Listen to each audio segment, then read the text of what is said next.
আজকের গল্পটি শুরু হয় একটা ফিউচার দুনিয়াকে দেখে, যখন পুরো পৃথিবী প্রায় ধ্বংসের মুখে চলে এসেছে।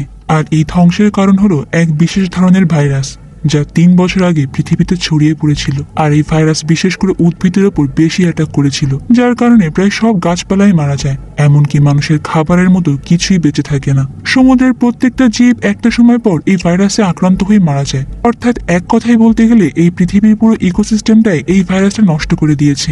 সব গাছপালা মারা যাওয়ার কারণে পৃথিবীতে প্রচন্ড রকম অক্সিজেনের অভাব দেখা যায়। এমন কঠিন পরিস্থিতিতে বিজ্ঞানীরা হাজার রকম ভাবে চেষ্টা করে যাচ্ছিল কিভাবে এই ভাইরাস থেকে রক্ষা পাওয়া যায়, কিন্তু অনেক চেষ্টা করার পরও তারা এর থেকে বের হতে পারেনি, যার কারণে বেশিরভাগ মানুষই বিশ্বাস করে নিয়েছিল যে তাদেরকে হয়তো এই ভাইরাসের কারণেই মরতে হবে, আর পৃথিবীটাও আস্তে আস্তে এইভাবে ধ্বংস হয়ে যাবে। তবে বর্তমান তাদের মনে একটু নতুন আশা সৃষ্টি হয়েছে, আর এই আশা হলো ডক্টর স্টিভেনের তৈরি নতুন প্রজেক্ট জেমিনি। স্টিভেন যখন সবার সামনে এই প্রজেক্ট জেমিনি ব্যাখ্যা করছিল, তখন সে বলে যে তাদের গ্রুপে বেশ কিছু বিজ্ঞানী এমন কিছু অবজেক্ট খুঁজে পেয়েছে যেগুলো কিনা এই পৃথিবীতে বহু বছর ধরেই আছে, এমনকি যখন পৃথিবীতে কোনো জীবের সৃষ্টি হয়নি তখন থেকে নাকি এগুলো আছে। আর স্টিফেন বিশ্বাস করে যে এই অদ্ভুত অবজেক্টগুলো পৃথিবীতে জীবের সৃষ্টি করেছে, এই কারণে সেই অদ্ভুত জিনিসের মতো একই রকম কৃত্রিম কিছু তৈরি করেছে। তার উদ্দেশ্য হলো এই অবজেক্টগুলোকে একটা মহাকাশ যানের মধ্যে করে মহাকাশে পাঠাবে, আর সেখানে গিয়ে অবজেক্টগুলো তাদের পছন্দ মতো প্ল্যানেট খুঁজে নেবে, এমনকি তারা জীবনেরও সৃষ্টি করবে।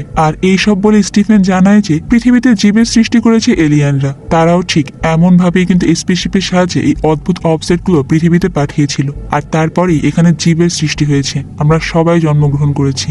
স্টিফেন তখন আরো জানায় যে এই মিশনে ডাক্তার, পাইলট, মিলিটারি, এমনকি কেবিন ক্রু সবাই থাকবে। তাদের লক্ষ্য থাকবে অন্য একটা নতুন গ্রহে গিয়ে আর্থ 2.0 গঠন করা। স্টিফেনের পরিবার বলতে শুধুমাত্র তার স্ত্রী অ্যামিই আছে, তবে অ্যামি মোটেও চায় না যে তার হাজবেন্ড এই মিশনে যাক। সে অনেকভাবে চেষ্টা করে তার হাজবেন্ডকে আটকানোর, কিন্তু এই মিশন লঞ্চ হওয়ার দিন সে আর কিছুই করতে পারে না, কারণ সে ওখানে আসার আগেই স্পেসশিপটা মহাকাশে উড়ে যায়। তবে তাদের এই স্পেসশিপটা মহাকাশে পৌঁছে যাওয়ার পর হঠাৎ করে কিছু আর্টিফ্যাক্টস, মানে যার দ্বারা তারা নতুন গ্রহ খুঁজে বের করবে, সেটার মধ্যে ক্রাক সৃষ্টি হয়। আর একইভাবে তাদের স্পেসশিপেও বেশ কিছু টেকনিক্যাল এরর দেখা দেয়, তাই তারা বাধ্য হয়ে এলিয়েনদের জন্য যে টেকনোলজিটা ছিল ওটাই অন করে দেয়। আর এমনটা করার সঙ্গে সঙ্গে তাদের স্পেসশিপের চারপাশে একটা সার্কেলের মতো তৈরি হয়ে যায়। এই কারণে তাদের স্পেসশিপে কিছুটা এক্সট্রা পাওয়ারও চলে আসে, আর অনেক দ্রুত গতিতে এগিয়ে যায়। তবে এই সমস্যা সলভ করার পর তারা লক্ষ্য করে যে তারা যেই ঠিকানায় যাওয়ার জন্য মিশনটা শুরু করেছিল, তারা সেই ঠিকানায় না আসে একটা ভুল লোকেশনে চলে এসেছে। এটা দেখে তো স্টিফেন এই শিপে থাকা ইঞ্জিনিয়ার পিটারকে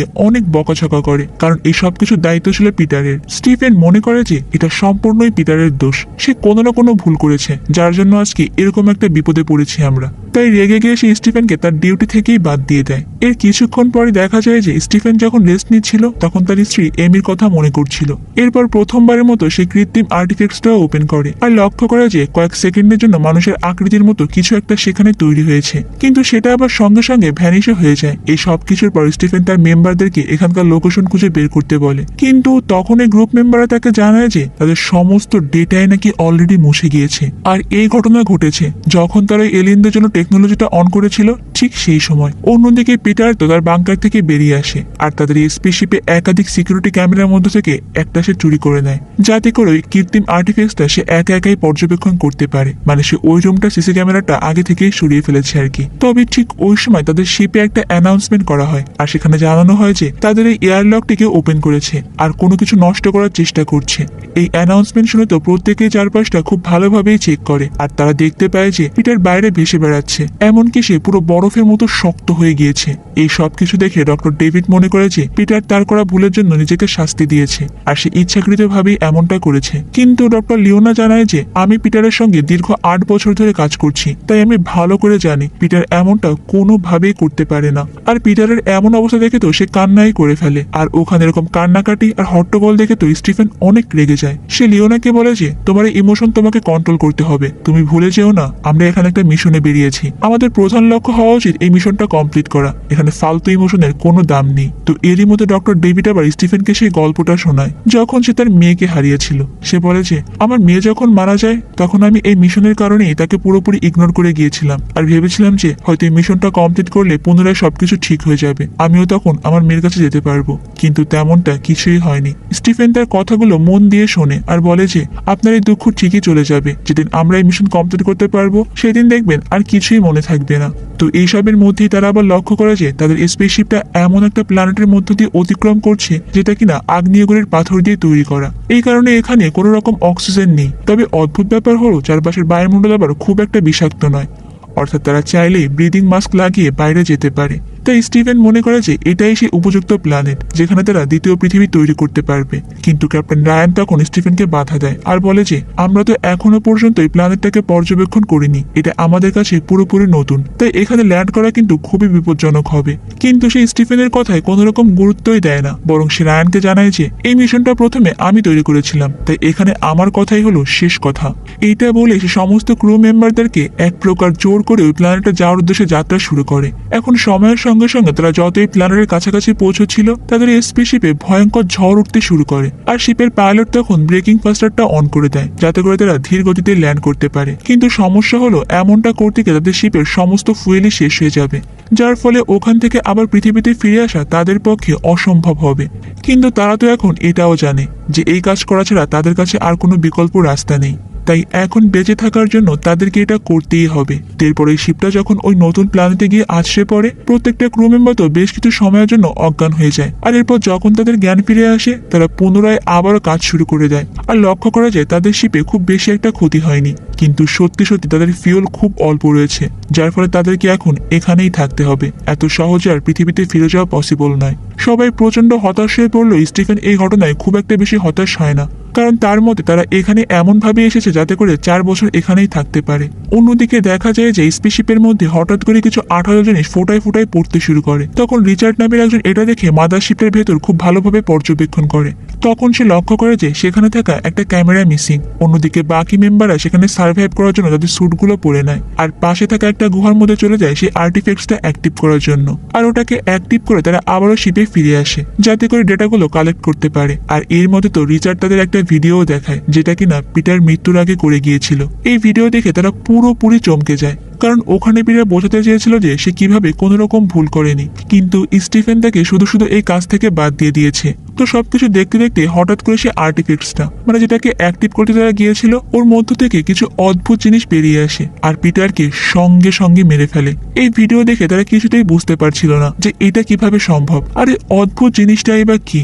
তো এরই মধ্য দিয়ে আবার রিচার্ড তাদেরকে জানায় যে আমি অনেক রকম ভাবে এই ভিডিওটা দেখেছি, আমার মনে হচ্ছে যে এই শিপটা যখন পৃথিবী ছেড়ে মহাকাশে আসছিল তখনই কোনো এলিয়েন এর মধ্যে প্রবেশ করেছে, আর এই কারণেই আমাদের স্পেসশিপে এরকম ভুল ত্রুটি দেখা দিয়েছে। এখানে পিটারের আসলে কোনোই দোষ নেই, স্টিফেন তার সঙ্গে শুধু শুধুই এমনটা করলো।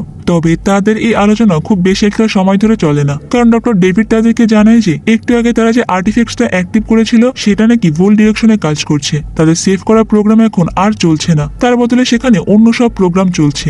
এই সব কিছু জানতে পেরে তো স্টিফেন সেখানে ফিরে যাওয়ার জন্য তৈরি হয়ে যায়, কিন্তু রায়ান তাকে বাধা দিয়ে বলে যে তোমাকে আর এই মিশনে লিডার রাখা হবে না, কারণ তুমি আমাদের কাছে অনেক কিছু লুকিয়েছো। আর এখান থেকে আমরা জানতে পারি যে এইসব কিছুর ব্যাপারে মানে আর্টিফ্যাক্টসের ব্যাপারে স্টিফেন অনেক আগেই জানতে পেরে গিয়েছিল, আর ওর মধ্য থেকে যে অদ্ভুত কিছু বের হয়ে আসতো এটাও সে জানতো, কিন্তু সেটা ইচ্ছা করে কখনো কাউকে জানায়নি যাতে করে সবাই ভয় না পেয়ে যায়। তার মানে বুঝতে পারছো তো পিটারের মৃত্যুর পেছনে কিন্তু স্টিফেনেরও হাত আছে।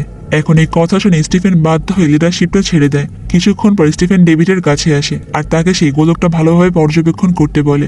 পর্যবেক্ষণ শেষ হয়ে গেলেই এয়ারলকের মধ্যে কোনো একটা জায়গায় লুকিয়ে থাকতে বলে যাতে করে অদ্ভুত জিনিসটা যখন বেরিয়ে আসে তাকে যেন আর খুঁজে না পায়। কিন্তু এই পরামর্শ তো ডেভিড মানতে চায় না, কারণ সে রায়ানের বিরুদ্ধে যেতে চায় না। তখন স্টিফেন তাকে আবার তার মেয়ের কথা মনে করিয়ে দেয় আর বলে যে নতুন পৃথিবী তৈরি করাটা আমাদের জন্য ঠিক কতটা জরুরি, যার ফলে ডেভিড এবার এক প্রকার বাধ্য হয়ে স্টিফেনের এই প্ল্যানে রাজি হয়ে যায়। তো এরপর যখন তারা এই গুহাতে পুনরায় ফিরে আসে লক্ষ্য করে যে ওই গোলকটি মানুষের জীবনের চাইতে এলিয়েনদের জীবন খুব তাড়াতাড়ি তৈরি করছে। এর কারণ হলো কেউ ইচ্ছা করে গোলকটি সেটিংস পুরোপুরি চেঞ্জ করে দিয়েছে। স্টিফেন তখন এই সেটিংসটা আবার আগের মতো করার চেষ্টা করে, কিন্তু ডেভিড তখন তাকে বারবার এখান থেকে চলে যেতে বলে, কারণ এই জায়গাটা তার কাছে খুব বিপজ্জনক বলেই মনে হচ্ছিল। তবে স্টিফেন তার কথা শোনে না, আর ঠিক তখনই ডেভিড তার রাডারে লক্ষ্য করে যে একটা এলিয়েন তাদের কাছাকাছি চলে এসেছে। তাই এইবার সে বাধ্য হয়ে ওখানে একটা গুলি করে, যাতে করে স্টিফেন তার কথা শুনে আর চুপচাপ শিপে চলে যায়। কিন্তু স্টিফেন এবারও তার কথা শোনে না, বরং সে নিজের বন্দুকটা ডেভিডের দিকে তুলে ধরে। আর এরপর তারা লক্ষ্য করে যে এলিয়েনটা সত্যি সত্যি তাদের গুহার মধ্যে প্রবেশ করে গিয়েছে। তারা দুইজন তো আর্টিফ্যাক্টসটাকে কোনো মতে তাদের সঙ্গে নিয়ে যায় আর গুহা থেকে পালানোর চেষ্টা করে। আর লক্ষ্য করে যে এলিয়েনটা তাদের সামনেই ঘোরাফেরা করছে। এমনকি তারা তখন বিভিন্ন রকম আওয়াজও শুনতে পায়, তাই তারা তাদের স্পেসশিপটাকে লক্ষ্য করে দৌড়াতে শুরু করে। তবে এই যাত্রার মধ্যে তাদের ভাগ্য ভালো ছিল, কারণ ওই এলিয়েনটা তাদের অ্যাটাক করার আগে তারা স্পেসশিপের মধ্যে ঝুঁকে পড়ে। ডেভিড তো স্টিফেনের উপর খুব বেশি রেগে যায়, শুধুমাত্র তার এরকম জিদের কারণে তাদেরকে আজকে এরকম একটা বিপদে পড়তে হলো। তখন স্টিফেন তাকে জানায় যে আমি এই রিস্কটা কেন নিয়েছি তুমি জানো, কারণ বেঁচে থাকতে গেলে ওই গোলকটা আমাদের সবারই প্রয়োজন। এরপর রায়ান যখন এই সবকিছু জানতে পারে, সে স্টিফেনকে অনেক বেশি বকা দেয়। স্টিফেন তাকে বোঝায় যে ওই গোলক আমরা ব্যবহার করে পুনরায় সবকিছুই বন্ধ করতে পারবো, কিন্তু রায়ান তার কথা শোনে না, উল্টো সজোরে তাকে একটা ঘুষিই মেরে দেয়। এখন এই সব কিছুর মাঝখানে হঠাৎ করে সেখানে থাকা কম্পিউটার অ্যালার্ম বাজতে শুরু করে, আর এটার মাধ্যমেই তারা বুঝতে পারে যে তাদের সিস্টেমটা হ্যাক হয়ে গিয়েছে। লিওনা তৎক্ষণাৎ এটা চেক করতে চায়, তবে ওই রুমে যাওয়ার পর সে দেখতে পায় যে তার পায়ে আঠালো ধরনের পদার্থ লেগে আছে। আর ঠিক হঠাৎ করে কেউ তাকে টেনে নিয়ে যায়, তবে এটা ছিল ফ্রাঙ্ক। আর সে তাকে জানায় যে ওই এলিয়েন তাদের স্পেসশিপের আশেপাশেই রয়েছে, আর সে নিচের অংশ অলরেডি একটা ফুটো করে ফেলেছে। এরপর তারা দুইজন খুব সতর্কতার সঙ্গে সেখান থেকে বেরিয়ে ল্যাবে চলে যায়। সেখানে গিয়ে তারা দুজন লুকিয়ে থাকার চেষ্টা করে, তবে সমস্যা হলো তাদের ল্যাবে শ্বাস নিতে খুবই কষ্ট হয়। আর এই সমস্যা আরো বেড়ে যায় যখন তারা শুনতে পায় যে তাদের ল্যাব থেকে একটা অদ্ভুত আওয়াজ বেরিয়ে আসছে। আর তার মানে নিশ্চয়ই সেখানে কোনো একটা জায়গায় এলিয়েনটা লুকিয়ে আছে। তো এমন পরিস্থিতিতে ফ্রাঙ্ক তখন লিওনাকে ধাক্কা দিয়ে ওই ঘর থেকে বের করে দেয় আর সঙ্গে সঙ্গে দরজাটা বন্ধ করে দেয়। তবে লিওনা বাইরে বের হলেই ফ্রাঙ্কের চিৎকার শুনতে পায়, তার মানে বুঝতে আর বাকি থাকে না যে ওই এলিয়েনটা হয়তোবা ফ্রাঙ্ককে মেরে ফেলেছে। মানে ফ্রাঙ্ক এখানে নিজের জীবন দিয়ে লিওনাকে বাঁচিয়ে দিল। এটা দেখে তো লিওনা দ্রুত কন্ট্রোল রুমে গিয়ে বাকি মেম্বারদের সঙ্গে দেখা করে আর তার সঙ্গে কি ঘটেছে সবটাই জানিয়ে দেয়। এখন সবকিছু শুনে তো রায়ান আবারও রেগে যায়, আর এবার সব দোষ স্টিফেনকেই দেয়, কারণ তার কারণে আজকে এলিয়েনরা এই পর্যন্ত চলে এসেছে। রায়ান তখন লক্ষ্য করেছে ওই ভয়ঙ্কর এলিয়েনটা তাদের জেনারেটর সিস্টেমটাকেও নষ্ট করে দিয়েছে, যার ফলে সেখানকার ক্যামেরাগুলো বন্ধ হয়ে গিয়েছে। একইভাবে তারা রিচার্ডের সঙ্গেও সমস্ত কন্ট্যাক্ট হারিয়ে ফেলেছে, এমনকি পৃথিবীর সঙ্গেও তাদের এখন আর কোনো যোগাযোগ নেই। আর এই সমস্যার একটাই সমাধান, সেটা হলো কোনোভাবে তাদেরকে এখান থেকে জেনারেটরটা অন করতে হবে। কিন্তু সমস্যা হলো সেখানে এলিয়েনরা রয়েছে। এখন এই কঠিন কাজটা স্টিফেনকেই করতে বলা হয়, কারণ যা কিছু ঘটছে এই সবকিছুর পেছনে সেই দায়ী। স্টিফেনও তখন তার কথাই মেনে নেয় আর অনেক সতর্কতার সঙ্গে জেনারেটরের কাছে গিয়ে পৌঁছায়। সেটাকে সে পুনরায় চালু করার চেষ্টা করে, কারণ জেনারেটর চালু হয়ে গেলে তার বাকি টিম মেম্বাররা এলিয়েনটাকে ট্র্যাক করতে পারবে। তবে কাজ শেষ করে স্টিফেন যখন সেখান থেকে ফিরে যাওয়ার চেষ্টা করে, সে আবার ওরকম অদ্ভুত রকম আওয়াজ শুনতে পায়। তার আর বুঝতে বাকি ছিল না সে হয়তো এখনই মারা যাবে, কিন্তু ঠিক সেই সময় রায়ান তাকে টেনে ওখান থেকে কন্ট্রোল রুমে নিয়ে আসে। এরপর সব টিম মেম্বাররা মিলে এলিয়েনটাকে তাদের স্পেসশিপ থেকে কিভাবে বের করা যায় সেটা নিয়ে প্ল্যান করতে থাকে। তাদের এই প্ল্যান মতো স্টিফেন আরো একবার বাইরে যায় এলিয়েনটাকে ধরার জন্য। এখানে এলিয়েনা সবার প্রথমে ইয়ারলক্সটা ওপেন করে যেখানে ওই এলিয়েনটা রয়েছে, আর এরপর সে অন্য একটা রুমে গিয়ে লুকিয়ে পড়ে। দরজাটা খোলার সঙ্গে সঙ্গে তো এলিয়েনটা সেখান থেকে বের হয়ে আসে, আর এই সুযোগে রিচার্ড তখন তাদের ইঞ্জিনের আগুন ব্যবহার করে এলিয়েনটাকে পুড়িয়ে ছাই করতে চাচ্ছিল, কিন্তু সে ওটা করার আগে এলিয়েনটা তাদের পুরো সিগন্যালটাকে নষ্ট করে দেয়। এদিকে স্টিফেন তো তার জীবন বাঁচানোর জন্য ওখান থেকে পালানোর চেষ্টা করে, তখন লিওনা তাকে হেল্প করার জন্য এগিয়ে যায়। ঠিক ওই সময় এলিয়েনটাও বাইরে বের হয়ে আসে, যার ফলে রিচার্ড তার ইঞ্জিন চালু করার অ্যাক্সেসটা পুনরায় ফিরে পেয়ে যায়। আর এই সুযোগটাই কাজে লাগিয়ে স্টিফেন আর লিওনা পুনরায় তাদের স্পেসশিপের মধ্যে প্রবেশ করে। তাই রিচার্ডও চেষ্টা করে যে ইঞ্জিনের আগুন দিয়ে এলিয়েনটাকে পুড়িয়ে মেরে ফেলতে, তবে এই আগুনটা এলিয়েনকে পুড়িয়ে মেরে ফেলার জন্য যথেষ্ট ছিল না, উল্টো এলিয়েনটা তাদের উপর আক্রমণ করে বসে। কিন্তু ডেভিড তখন লিওনা আর স্টিফেনকে শিপের মধ্যে নিয়ে গিয়ে আগেই দরজাটা বন্ধ করে দেয়। তবে এমনটা করতে গিয়ে এলিয়েনটা ডেভিডের শরীরের অনেকটা অংশে ক্ষত সৃষ্টি করে, আর সে পুনরায় ওই গুহাতে ফিরে চলে যায়। এই সবকিছুর পর অবশেষে তারা ফ্রাঙ্কের মৃতদেহটা খুঁজে পায়, আর এরা দেখে তো লিওনা প্রচন্ড পরিমাণ হতাশ হয়ে পড়ে, কারণ তাকে বাঁচাতে গিয়েই তো ফ্রাঙ্কের আজকে এই অবস্থা। আর একটা সময় পর সে অপরাধবোধ সহ্য করতে না পেরে তো সুইসাইড করে ফেলে। এই খারাপ পরিস্থিতিতে স্টিফেনের তখন তার স্ত্রীর কথা মনে পড়ে, যে কিনা তাকে বারবার মানা করেছিল এমন মিশনে আসতে, অনেক চেষ্টা করেছে তাকে আটকানোর, কিন্তু স্টিফেন তার একটা কথাও শোনেনি। এমনকি সে তাকে এটাও জানিয়েছিল যে আমি একটা ভ্যাকসিন নিয়ে কাজ করছি আর আমি তো প্রেগনেন্ট, তুমি প্লিজ আমাকে ছেড়ে যেও না। ওই সময়টা আসলে স্টিফেনের তার স্ত্রীর সঙ্গেই থাকা বেশি জরুরি ছিল, কিন্তু স্টিফেন তখন তার স্ত্রীর কথা একবারও চিন্তা না করে এই মিশনে সম্পূর্ণ মনোযোগ দিয়েছিল। এই সবকিছু একসঙ্গে মনে করার কারণে তো স্টিফেনের বেশ খারাপ লাগতে শুরু করে, কিন্তু সে পুনরায় আবারও তার কাজ শুরু করে দেয়। তারা অলরেডি তাদের স্পেসশিপের মধ্যে এলিয়েনের লেজার কিছুটা অংশ পায়, আর এইবার তারা ওটাকে পর্যবেক্ষণ করার জন্য ল্যাবেই চলে যায়। আর ল্যাব থেকে তারা জানতে পারে যে এটা হলো একটা স্পেশাল বায়ো রোবট, আর ঠিক একই রকম উপাদান দিয়ে তৈরি যেটা দিয়ে তাদের এই গোলকটা তৈরি করা হয়েছে। তার মানে হলো গোলকটি সবসময় এই ধরনের এলিয়েন বা ক্রিয়েচার তৈরি করতেই এক্সপার্ট। এরপরে স্টিফেন ডেভিডকে জানায় যে ওই এলিয়েনটার আঘাতের কারণে তোমার শরীরে এক প্রকার ব্যাকটেরিয়ার জন্ম হয়েছে আর তোমাকে ইনফেক্টেড করে ফেলেছে। তবে একটা অদ্ভুত ব্যাপার হলো এই ব্যাকটেরিয়ার মধ্যে আবার ডিফেন্স মেকানিজম রয়েছে, যার অর্থ হলো তোমার শরীরের রক্ত ব্যবহার করে এক বিশেষ ধরনের ভ্যাকসিন তৈরি করা যাবে।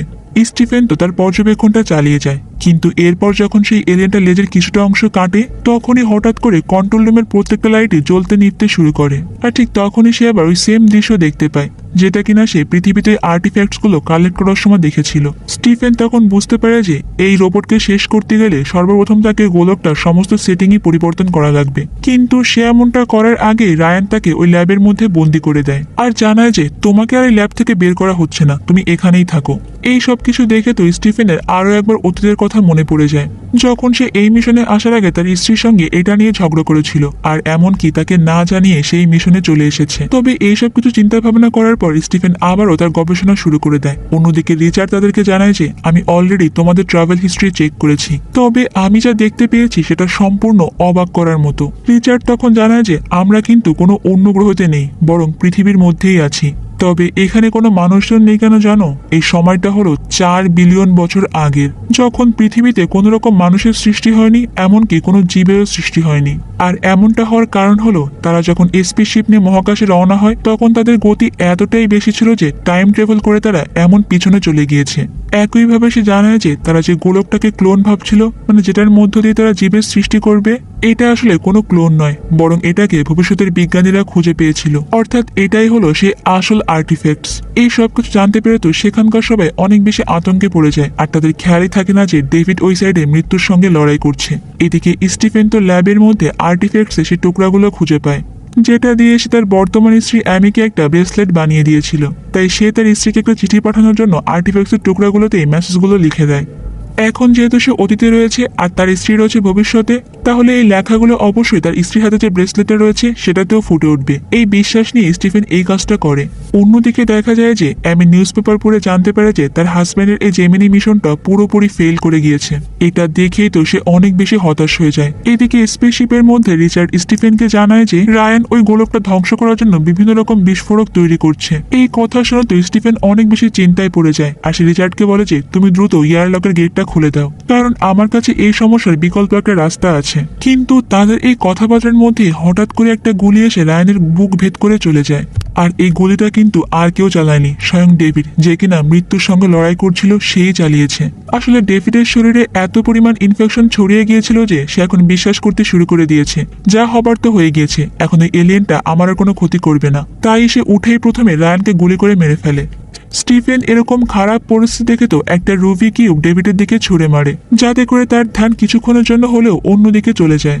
আর সত্যি সত্যি এমনটাই হয়। আর এই সুযোগটা কাজে লাগে স্টিফেন তখন ওই ল্যাব থেকে বেরিয়ে আসে। ল্যাব থেকে বেরিয়ে আসার পরে তো স্টিফেন ওই বোমটা ইচ্ছাকৃতভাবেই অ্যাক্টিভ করে আর ওটা বাইরে ছুড়ে মারে, যাতে করে এলিয়েনটার ধ্যান পুরোপুরি তার দিকে চলে আসে। আর সত্যি সত্যি যখন এলিয়েনটা তার দিকে চলে আসে সে তো সরাসরি কন্ট্রোল রুমেই চলে যায় আর সেখানকার গেটটা গিয়ে বন্ধ করে দেয়। কিন্তু সমস্যা হলো এখানে ডেভিড রয়েছে, যে কিনা তাকে দেখেই তার উপর গুলি চালায়। আর ঠিক ওই মুহূর্তে ভয়ঙ্কর এলিয়েনটা দরজা খুলে ভেতরে প্রবেশ করে। এলিয়েনটা স্টিফেনের দিকে এগিয়ে এসেই তো তাকে ধরে সজোরে দূরে ছুড়ে মারে, কিন্তু ভাগ্য ভালো থাকার কারণে স্টিফেন এই যাত্রার মতো বেঁচে যায় আর ভয়তে দৌড়াতে শুরু করে। স্টিফেন তো ওখান থেকে আবার সেই কন্ট্রোল রুমেই যায়, কিন্তু কন্ট্রোল রুমে তো ডেভিড ছিল আর ডেভিড এবার ঠিক করে যে যেভাবেই হোক সে স্টিফেনকে মেরে ফেলবে। কিন্তু অবাক করা বিষয় হলো সে গুলি চালানোর আগে ওই এলিয়েনটা তাকে এসে পুরো টুকরো টুকরো করে ফেলে। তাই এই সুযোগটা কাজে লাগিয়ে তো স্টিফেন ওখান থেকে আরো একবার পালাতে শুরু করে। আর এইবার সে স্পেসশিপ থেকে বাইরে এসে ইচ্ছাকৃতভাবে প্রথমে ওই বোমটা ব্লাস্ট করে দেয়, যার ফলে এলিয়েনটার সঙ্গে সঙ্গে স্পেসশিপের কন্ট্রোল রুম একটা বিশাল ধামাকার মাধ্যমে সেখানেই ধ্বংস হয়ে যায়। স্টিফেনও সেখানে বেশ কিছুক্ষণের জন্য জন্য অজ্ঞান অবস্থায় পড়ে থাকে। এরপর তার যখন জ্ঞান ফিরে আসে সে তো রিচার্ডের গলা শুনতে পায়। রিচার্ড আসলে অনেক আগে থেকে স্টিফেনের সঙ্গে যোগাযোগ করার চেষ্টা করছিল, কারণ সে তো প্রথম থেকে স্টিফেনকে বাঁচাতে চায়। কিন্তু স্টিফেন তখন তাকে জানায় যে বাইরে প্রচন্ড ঝড় উঠেছে আর এখান থেকে আমার বেঁচে ফেরার চান্স খুবই কম। তাই সে ওখান থেকে উঠে প্রথমে গুহার মধ্যে যায় আর সেখানে গিয়ে গোলকটার সিস্টেম পুরোপুরি চেঞ্জ করতে শুরু করে। আর এদিকে দেখা যায় যে এমি যখন থেকে জানতে পেরেছে তার হাজবেন্ডের মিশনটা ফেল হয়ে গিয়েছে তখন থেকে সে প্রচন্ড উদাস ছিল। আর এরপর সে তার হাজবেন্ডের দেওয়া ব্রেসলেটটাই দেখতে থাকে। আর তখনই সত্যি সত্যি স্টিফেন যেটা আইডিয়া করেছিল সেটাই হয়। সে তার হাজবেন্ডের পাঠানোর মেসেজটা ওই ব্রেসলেটের উপর দেখতে পায়। আর ওই মেসেজে বলা ছিল যে তুমি সবসময় এই ব্রেসলেটটা তোমার সঙ্গেই রেখো।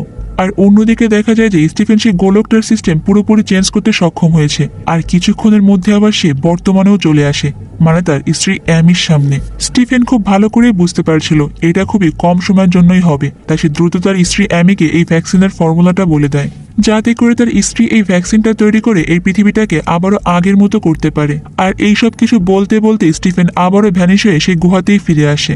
আর একটু পরে ওই গুহার মধ্যে এসে শেষ নিঃশ্বাস ত্যাগ করে। পৃথিবীতে থাকা অ্যামিও তখন বুঝতে পারে যে তার হাজব্যান্ড আর বেঁচে নেই। আর এরপরে বেশ কয়েকটা মাস কেটে যায়। সে তার হাজব্যান্ডের দেওয়া ফর্মুলা অনুযায়ী ভ্যাকসিন তৈরি করে ফেলেছে। আর এই ভ্যাকসিনটা সত্যি সত্যি কাজ করে। কিছুদিনের মধ্যেই পৃথিবী আবার আগের মতো হয়ে যায় আর সে তার প্রথম সন্তানেরও জন্ম দেয়। আর আমাদের আজকের এই মুভির গল্পটাও এখানে শেষ হয়ে যায়। তো বন্ধুরা, গল্পটা তোমাদের কাছে কেমন লেগেছে সেটা কিন্তু আমাকে কমেন্ট করে অবশ্যই জানিও। তো দেখা হবে অন্য কোনো সুন্দর মুভির গল্প নিয়ে ভিন্ন কোনো সময়ে।